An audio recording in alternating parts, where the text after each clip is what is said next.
You are listening to KWAI 1080 on your AM dial. Today is the 14th day of of October in the year 2012, and it's almost 10 minutes past the hour of 7 o'clock. And as I listen to this song and I think about this whole idea of Hawaiian sovereignty, sometimes really misunderstood. I think the overriding concept should be Hawaiian self-determination, and that is the self-determining where it wants to be. Does it want to be a sovereign and independent nation? Does it want to remain part of the United States or become part of the United States? If you take some perspectives by some people who say that we are not part of the United States, so the term remain would not be appropriate. Do we want to find some third position in perhaps free association with the United States? And our connection with the United States would be by a treaty or a compact of free association, which in international law is a treaty, an understanding, two independent nations reaching an agreement to to subjugate, is that the right word? One's sovereignty under a larger sovereignty, which is sort of like that compacts of free association, or what is another term that is often used?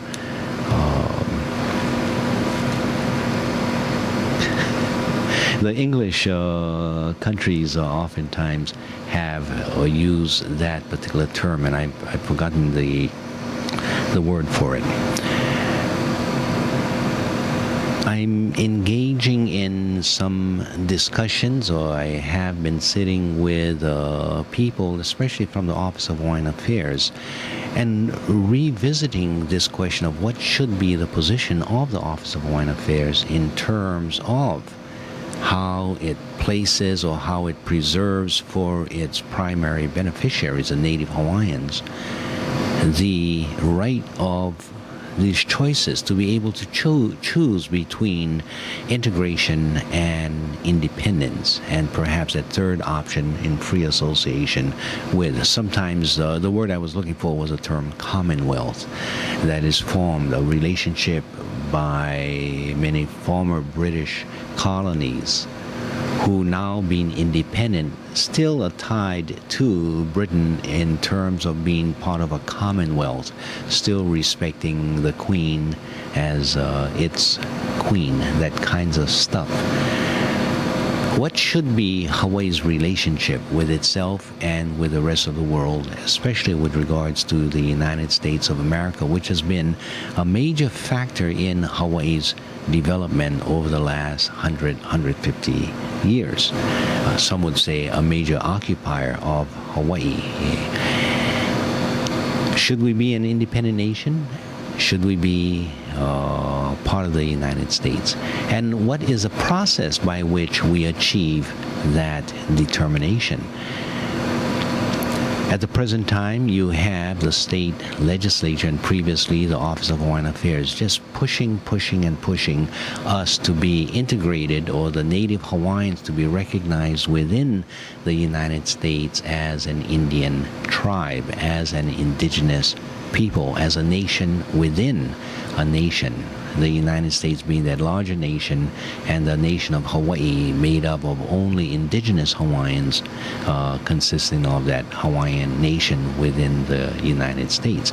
And that major push has been through Daniel Akaka and the Akaka bill. Akaka is now retiring, failing to having brought that bill to passage in the U.S. Congress. However, he was very successful in getting the American legislature, the U.S. Congress, to apologize for its intervention into Hawaii back in 1893.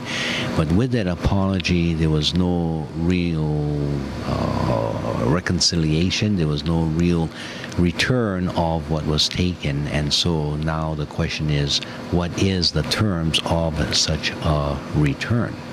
Thus you have the second stage, which is what has been called the Akaka Bill, or the recognition of a Hawaiian nation within the broader sovereignty of the United States. Other people are saying that's foolishness.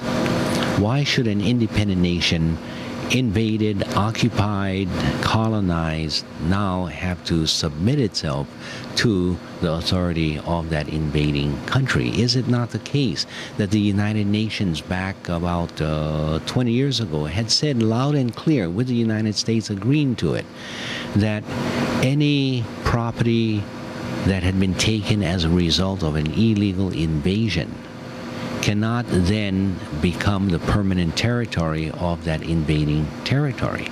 If the initial invasion was illegal, then that territory must be separated and cannot be the goods, the winnings, the property of that invading country. To give that kind of reward would continue to allow this kind of invasiveness from occurring throughout the world. And so a resolution was passed at the General Assembly of the United Nations about the 1970s, I think it was, perhaps in the early 80s. I think it was the 1970s. And it was actually sponsored by the Soviet Union, and they had been pushing it. The United States finally conceded to it, and it was adopted by the world community. But that application points its finger directly to the situation here in Hawaii. Why should the Americans profit from the illegal invasion into Hawaii back in 1893? But the real issue is, should the Hawaiian people, those people who had been victims of this invasion, at least be given the right to choose what their future should be, whether it should be an independent nation or being part of the United States.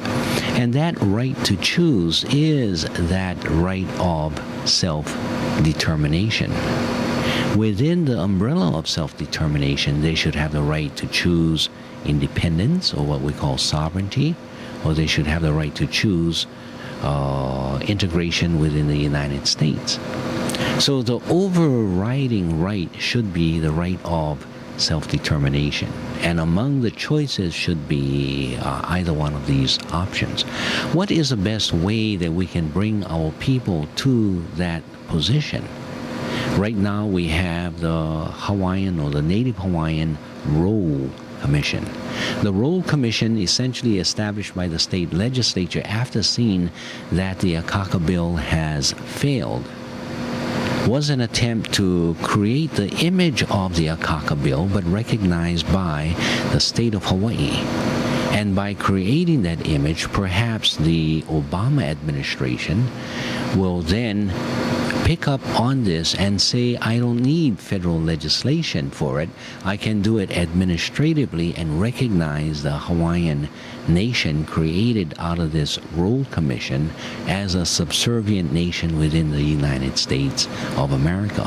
And in that way, administratively give certain benefits to the Native Hawaiians. On the other hand, people are also saying, this Roll Commission, this attempt to register Native Hawaiians, and from there they will begin to create this entity within the state of Hawaii.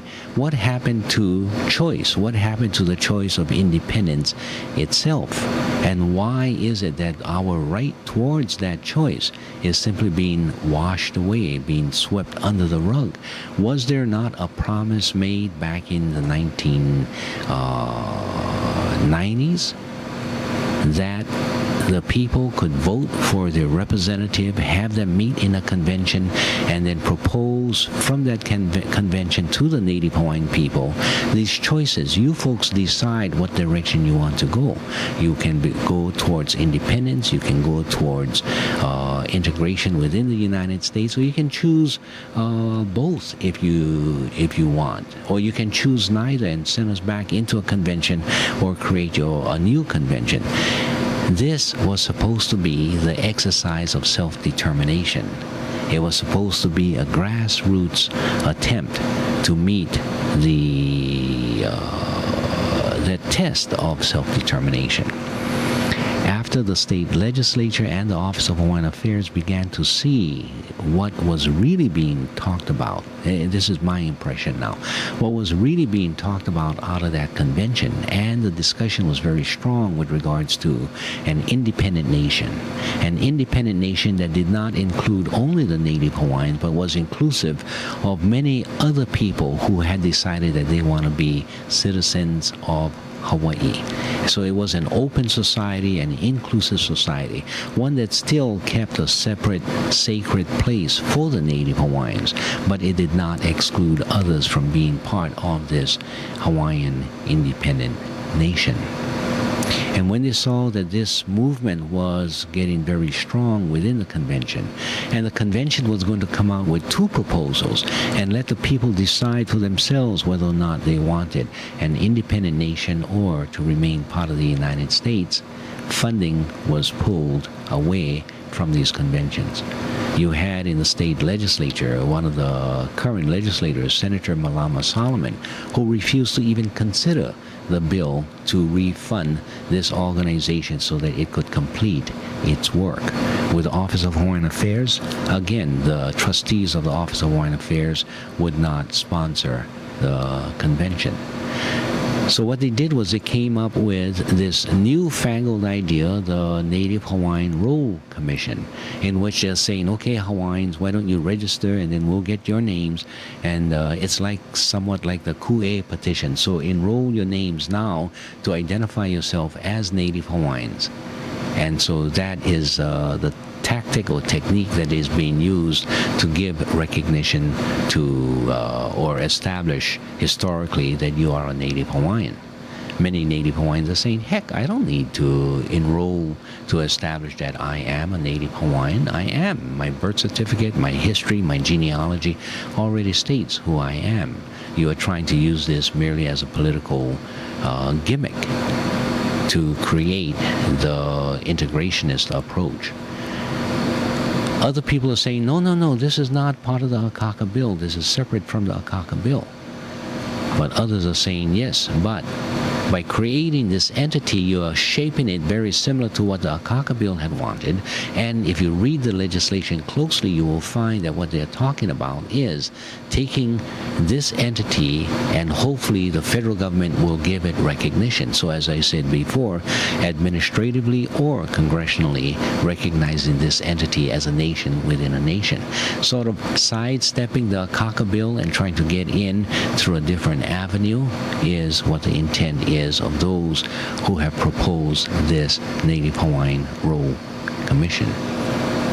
I think the Office of Hawaiian Affairs today is changing, and what they are essentially saying is, okay, so we have a number of options.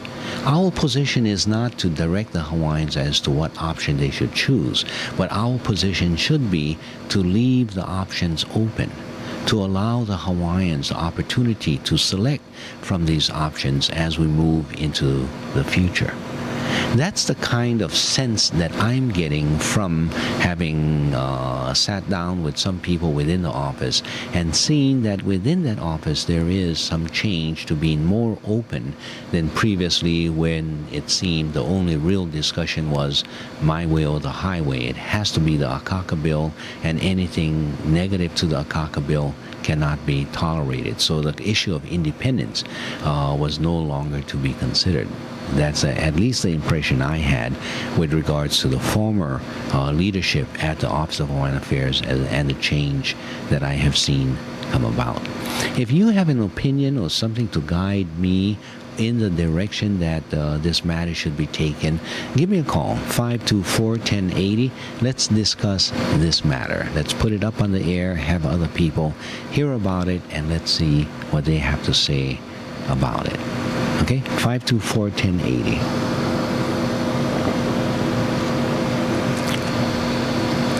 Some people are saying, very interesting discussion, but let's not forget that those who formed the Hawaiian nation was not limited only to Native Hawaiians. Why are you limiting this discussion only to Native Hawaiians? And I am saying that the discussion really should not be limited to only Native Hawaiians. And I am trying to promote the idea that it is a discussion that should be on the table for all people to engage in. But there has to be, or there are steps. There doesn't have to be steps, but this is so far how the steps have been laid out. First, let's allow the Native Hawaiians to try to resolve that issue among themselves.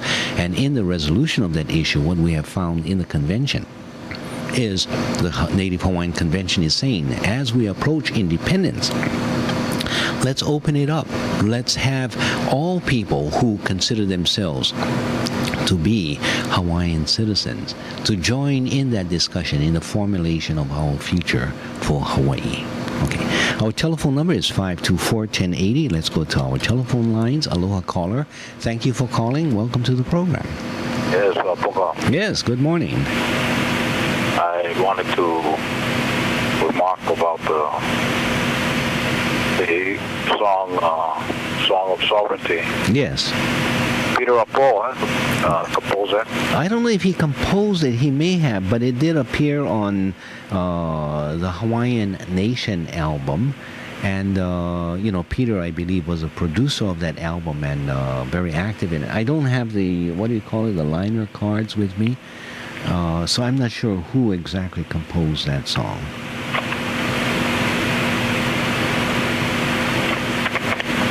When I see him next, I'll ask him. Hey, Peter, did you compose a song? So if you have the liner notes. Yes. I think it does say that he. Oh, he composed it. Yeah, he along. I don't know if he was the only one. Yeah. He may have, but he did. At least one of the composers of that song. It's a song that conveys just it's so pure in its expression of patriotism.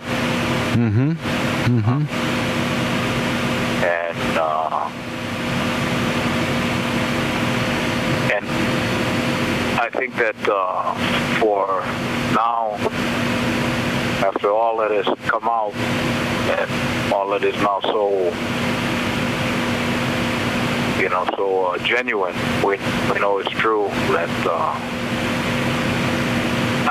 I'm sure there's still going on in classrooms here the promotion of a distortion. Yeah. I can't cite specifically where, but it's got to be because you see it, you see glimpses of it sometimes in public, and that this is still going on. This is blatant.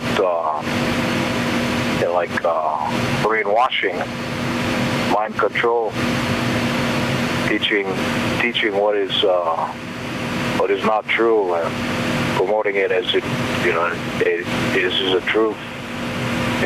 Instilling that association in young minds, that we are, we belong to that other country. Yeah. Yeah, it continues continuously in our public schools, in the private schools, even in the charter schools. This continual brainwashing, what others call the socialization of children to be American citizens. Even the way they construct education, it follows an Americanized pattern. The requirement for English in many of these schools. So that pressure is constant. In your children, when they are born, you've got to give them a name and then a social security number, and then they begin the tracking through the American process of who they are and where they are and who can vote.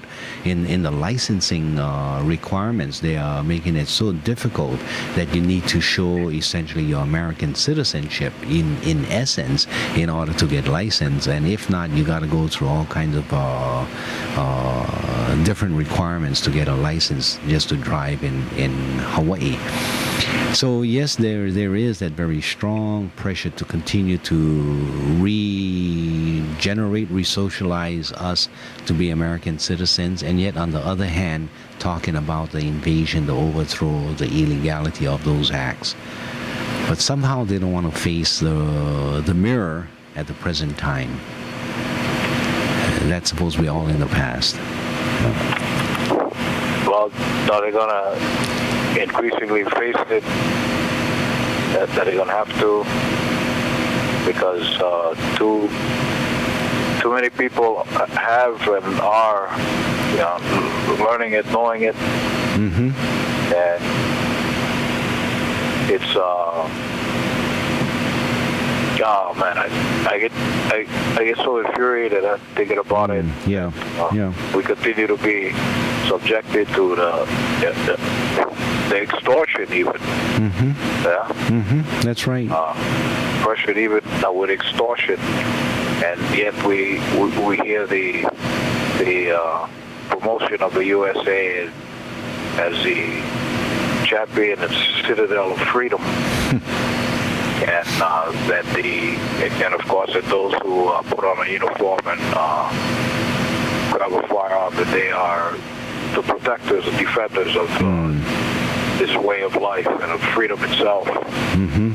When the reality is that it is a government that sent them on their misadventures that is itself the crime, the criminal invader, yeah, the taker of freedoms. Mm-hmm. And those who take that oath to defend the Constitution against all enemies, they don't do anything at all about the second part. Mm-hmm. Just the Foreign first one, just the foreign. Huh? Yeah. And the American public made to believe that is where the threat lies. Yeah. Only foreign. Mm-hmm. And it's very. There's a whole network here of diversionary alternative narratives to what is actually happening to put into the minds of the public, so that they will go along and not be like you or me. Yeah.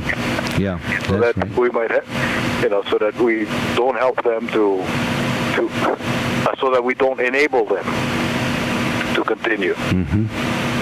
Mm-hmm. Now, Boca, Yes. I just really love that song, Song of Sovereignty. The sense of nobility that it has. It's the desire for freedom and justice comes across so movingly in that melody. Mm-hmm. It's a real expression of Peter's love for his homeland and for what it is really and ought to be. Mm-hmm. And that whole album was really we didn't have that 40 years ago. That's right. That's right. 45. We didn't have anything like that. The only thing was Hawaii Pono'i. Maybe that's it. But usually sung in close conjunction with that other one. Yeah. And, that's right. Yeah. And so we didn't grow up with the same. With that national sense. Yeah, you're right. National consciousness. Yeah, I need to. And you need to hear it. No, I need to play. I need to play another song. So I'm going to play this song especially for you. It's one of the more recent songs. You will recognize it immediately, but it's not an ancient or a traditional song. It's called Hawaii Loa Kulikikako. And then you can stay on the line or you can call back. And later. Okay, all right. Thanks for calling. Aloha. Ahuiho. Hi, ahuiho.